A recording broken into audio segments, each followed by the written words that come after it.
안녕하세요. 한강 아카데미입니다. 오늘은 산업안전지도사 바이블 1차 공통필수 1과목인 산업안전보건법령 2014년 19번 문제부터 풀이하도록 하겠습니다. 19번 산업안전보건법령상 사업장의 관리감독자가 수행해야 하는 업무에 해당하는 것은 1번 근로자의 안전보건교육에 관한 사항, 2번 위험성 평가를 위한 업무에 기인하는 유해 위험 요인의 파악 및 그 결과에 따른 개선 조치 시행에 관한 사항, 3번 안전보건과 관련된 안전장치 및 보호구 구입 시 적격품 여부 확인에 관한 사항, 4번 작업 환경 측정 등 작업 환경의 점검 및 개선에 관한 사항, 5번 산업재해에 관한 통계 기록 및 유지에 관한 사항. 정답은 2번입니다. 해당 내용은 산업안전보건법 시행령 제15조의 1항 6호에 나와 있죠. 이외에 나머지 관리감독자의 업무에 대해서도 반드시 숙지하셔야 되고요. 나머지 1, 3, 4, 5번은 산업안전보건법 제15조 안전보건관리 책임자의 업무에 나와 있습니다. 1번은 3호에 나와 있고요. 3번은 8호에 나와 있죠. 그리고 4번은 4호에 나와 있고요. 5번은 6호에 나와 있습니다. 따라서 정답은 2번이 되겠습니다. 20번 산업안전보건법령상 안전관리자에 관한 설명으로 옳은 것은 1번 같은 사업주가 겸용하는 둘 이상의 사업장이 같은 시, 군, 자치구 지역에 소재하는 경우에도 사업장마다 각각 안전관리자를 두어야 한다. 틀린 설명이죠. 같은 시, 군구, 자치구 지역에 소재하거나 사업장 간의 경계를 기준으로 15km 이내에 소재하는 경우 둘 이상의 사업장에 한 명의 안전관리자를 공동으로 둘 수 있습니다. 다만 이 경우에 해당 사업장의 상시 근로자 수의 합계는 300명 이내여야 하고요. 건설업의 경우 공사금액의 합계가 120억 원, 토목공사업의 경우 150억 원 이내여야 합니다. 따라서 틀린 설명이고요. 2번 건설업의 경우 공사금액 120억 원, 토목공사업에 속하는 공사는 150억 원 이상의 사업장에는 해당 사업장에서 안전관리자의 업무만을 전담하는 안전관리자를 두어야 한다. 맞는 설명이죠. 산업안전보건법 시행령 제16조 2항에 나와 있습니다. 맞는 설명입니다. 3번 지방고용노동관서의장은 중대재해가 연간 한 건 발생한 경우 사업주에게 안전관리자를 정수 이상으로 증원할 것을 명할 수 있다. 틀린 설명이죠. 산업안전보건법 시행규칙 제12조에 따르면 중대재해가 연간 2건 이상 발생한 경우입니다. 이외에도 해당 사업장이 연간 재해율이 같은 업종 평균 재해율이 2배 이상이거나 관리자가 질병이나 그 밖의 사유로 3개월 이상 직무를 수행할 수 없게 된 경우, 화학적 인자로 인한 직업성 질병자가 연간 3명 이상 발생한 경우 안전관리자, 보건관리자 또는 안전보건관리 담당자를 정수 이상으로 증원하게 하거나 교체하여 임명할 것을 명할 수 있습니다. 다만 제4호에 해당하는 경우로서 직업성 질병자 발생 당시 사업장에서 해당 화학적 인자를 사용하지 않은 경우에는 그렇지 않습니다. 원래 당초 문제는 연간 2건 발생한 경우였는데요. 그 당시에는 법령이 중대재해가 연간 3건 이상 발생한 경우였습니다. 따라서 법령 개정에 따라 문제를 수정했고요. 4번 상시 근로자 300명 미만에 사용하는 건설업은 안전관리자의 업무를 안전관리 전문기관에 위탁할 수 있다. 틀린 설명입니다. 사업주는 지정받은 안전관리 업무를 전문적으로 수행하는 기관, 안전관리 전문기관에 안전관리자 업무를 위탁할 수 있는데요. 해당 사업장은 건설업을 제외한 사업으로서 상시근로자 300명 미만을 사용하는 사업장이기 때문에 건설업이라는 설명이 틀렸습니다. 5번 사업주는 안전관리자를 선임한 경우 선임한 날부터 30일 이내에 고용노동부 장관에게 증명할 수 있는 서류를 제출해야 한다. 틀린 설명입니다. 시행령 16조에 따르면 선임하거나 위탁한 날부터 14일 이내에 고용노동부 장관에게 그 사실을 증명할 수 있는 서류를 제출해야 하고요. 안전관리자를 늘리거나 교체하는 경우에도 같습니다. 따라서 틀린 설명이 되겠고요. 해임하거나 위탁 의무를 해지한 경우에도 14일 이내입니다. 참고하시기 바랍니다. 21번 산업안전보건법령상 산업안전보건위원회를 설치 운영해야 하는 사업이 아닌 것은 먼저 이 별표 9에 나와 있는데요. 확인해 보겠습니다. 토사속 광업은 사무실 근로자 50명 이상에 속하죠. 따라서 맞고요. 비금속 광물 제품 제조업. 여기 50명 이상인 사업에 속하죠. 100명이기 때문에 대상이고요. 50명인 전투용 차량 제조업. 여기 전투용 차량 제조업은 제외라고 되어 있죠. 그럼 상시 근로자 50명 이상 아니면 몇 명일까요? 여기 그 밖의 사업에 속합니다. 따라서 100명 이상이어야 대상이죠. 50명은 대상이 아닙니다. 따라서 3번이 정답이고요. 상시 근로자 100명이 사무용 기계 및 장비 제조업. 여기에도 사무용 기계 및 장비 제조업 제외라고 되어 있기 때문에 그 밖의 사업. 상시 근로자 100명 이상, 100명 따라서 대상이죠. 상시 근로자 50명인 자동차 및 트레일러 제조업. 여기 해당되는 사업이 있습니다. 따라서 정답은 3번이 되겠습니다. 22번 산업안전보건법령상 안전보건관리 규정에 관한 설명으로 옳은 것은 안전보건관리 규정은 굉장히 많이 나온 조항이기 때문에 반드시 숙지할 수 있도록 하여야 합니다.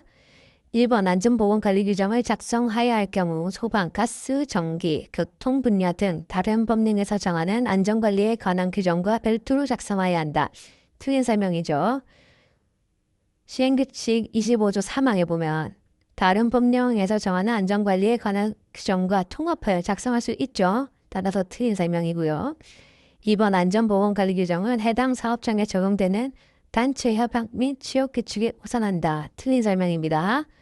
산업안전보건법 25조 2항에 따르면 안전보건관리 규정은 단체 협약 또는 취업규칙에 반할 수 없죠. 반하는 부분에 관하여는 단체 협약 또는 취업규칙으로 정하는 기준에 따릅니다. 따라서 틀린 설명이고요. 3번 사업주는 안전보건관리 규정을 작성하여야 할 사유가 발생한 날부터 60일 이내에 안전보건관리 규정을 작성하여야 한다. 틀렸죠? 산업안전보건법 시행규칙 25조에 따르면 사유가 발생한 날부터 30일 이내에 해야 합니다. 변경할 사유가 발생한 경우에도 마찬가지입니다. 4번 사업주가 안전보건관리 규정을 변경할 때 산업안전보건위원회가 설치되어 있지 아니한 사업장의 경우에는 근로자 대표에게 통보하면 된다. 틀린 설명입니다. 산업안전보건법 제26조에 따르면 안전보건관리 규정을 작성하거나 변경할 때는 산업안전보건위원회의 심의 의결을 거쳐야 되죠. 만약 산업안전보건위원회가 설치되어 있지 않다면 근로자 대표의 동의를 받아야 됩니다. 단순히 통보만 해서 안 됩니다. 5번 안전보건관리 규정에는 사고조사 및 대책 수립에 관한 사항이 포함되어야 한다. 맞는 설명이죠. 25조에 따르면 여기 크게 5가지로 나와 있습니다. 안전 및 보건에 관한 관리 조직과 그 직무에 관한 사항, 안전보건 교육에 관한 사항, 작업장의 안전 및 보건 관리에 관한 사항, 사고조사 및 대책 수립에 관한 사항, 위험성 평가에 관한 사항 등 그 밖의 안전보건에 관한 사항. 여기서 조금 더 문제가 난이도 있게 나온다면 이 25조에 적혀 있는 것뿐만 아니고 여기 별표 3의 세부 내용을 물어볼 수도 있습니다. 따라서 이 세부 내용까지 이미 출제된 바 있기 때문에 반드시 읽고 숙지하셔야 되겠습니다. 23번 산업안전보건법령에 따라 안전보건 진단을 받아 안전보건 개선 계획을 수립 제출하도록 명할 수 있는 사업장에 해당하는 것은 해당 내용은 법령 개정에 따라 문제를 수정했습니다. 일단 시행령 49조를 보겠습니다. 안전보건 진단을 받아 안전보건 개선 계획을 수립할 대상. 산업재율이 같은 업종 평균 산업재율이 2배 이상인 사업장. 사업주가 필요한 안전조치 또는 보건조치를 이행하지 아니하여 중대재해가 발생한 사업장. 직업성 질병자가 연간 2명 이상 발생한 사업장. 상시근로자 1000명 이상 사업장의 경우 3명 이상입니다. 그 밖에 작업환경 불량, 화재 폭발 또는 누출 사고 등으로 사업장 주변까지 피해가 확산된 사업장으로서 고용노동 불량으로 정하는 사업장. 정답은 5번이죠. 아까 여기 4, 5에 나와 있었죠. 나머지는 2배인 사업장이고요. 단순히 높은 사업장이 아니죠. 2배 이상의 사업장입니다. 그리고 부상자 동시에 5명 이상 발생. 2개월 이상 요양이 필요한 부상자 동시에 2명 이상 발생한 사업장. 이런 것들은 이런 중대재해와 관련된 문제가 되겠는데요. 중대재해는 여기 시행규칙 3조에 나와 있죠. 사망자 1명 이상, 3개월 이상 요양이 필요한 부상자가 동시에 2명 이상, 부상자 또는 직업성실병자 동시에 10명 이상. 따라서 부상자와 동시에 10명 이상 발생하지 않았죠. 그리고 3개월 이상이어야 되는데 2개월 이상 요양이 필요한 부상자와 동시에 2명이나 됐기 때문에 또 중대재해가 아닙니다. 상시근로자가 1200명으로서 직업병에 걸린 사람이 연간 2명 발생한 사업장은 해당이 안 되죠. 여기 3명 이상입니다. 상시근로자 1000명 이상인 경우에는. 따라서 정답은 5번이 되겠습니다. 24번 산업안전보건법령상 산업안전지도사 또는 산업보건지도사의 등록을 취소해야 하는 사유를 모두 고른 것은 해당 내용은 산업안전보건법 154조에 나와 있고요. 고용노동부 장관은 지도사가 다음 각 호의 어느 하나에 해당하는 경우에는 그 등록을 취소하거나 2년 이내의 기간을 정하여 그 업무의 정지를 명할 수 있습니다. 다만 제1호부터 3호까지 규정에 해당할 때는 그 등록을 취소해야 합니다. 1호부터 3호 읽어보겠습니다. 거짓이나 그 밖의 부정한 방법으로 등록 또는 갱신 등록을 한 경우, 업무 정지 기간 중에 업무를 수행한 경우, 업무 관련 서류를 거짓으로 작성한 경우. 따라서 정답은 니은, 리을, 미음이 되겠습니다.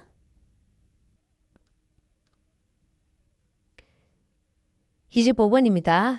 산업안전보건법령에서 규정하고 있는 명예산업안전감독관의 업무가 아닌 것은 명예산업안전감독관도 굉장히 빈출되는 조항이기 때문에 반드시 숙지하셔야 하고요. 먼저 정답은 4번입니다. 사업장 순회점검 지도 및 조치 건의는 안전관리자의 업무입니다. 명예산업안전감독관의 업무는 시행령 32조에 나와 있고요.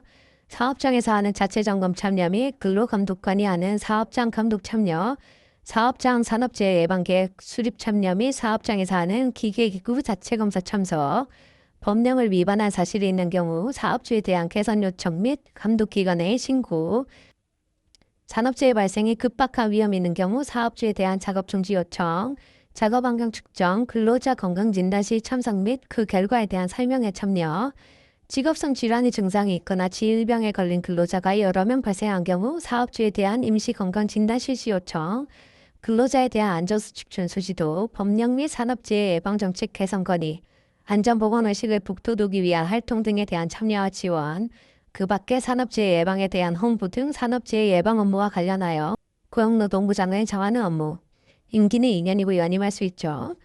여기서 좀 중요한 것은 13년도에 출시되는데요.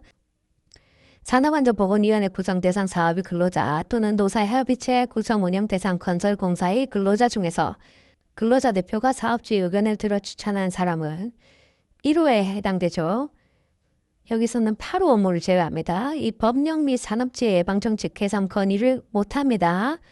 나머지 연합단체인 노동조합 또는 그 지역 대표기구, 전국 규모의 사업주단체 또는 그 산하조직, 산업재해 예방 관련 업무를 하는 단체 또는 그 산하조직에 소속된 임직원 중에서 해당 단체 또는 그 산하조직이 추천하는 사람은요. 2호부터 4호의 규정에 따라서 위촉된 명예산업안전감독관이죠. 이분들은 8호부터 10호만 할 수 있습니다. 이 밑에 3개죠. 따라서 이것도 확실하게 구분하셔야겠습니다. 오늘 강의는 여기까지 하도록 하겠습니다. 감사합니다.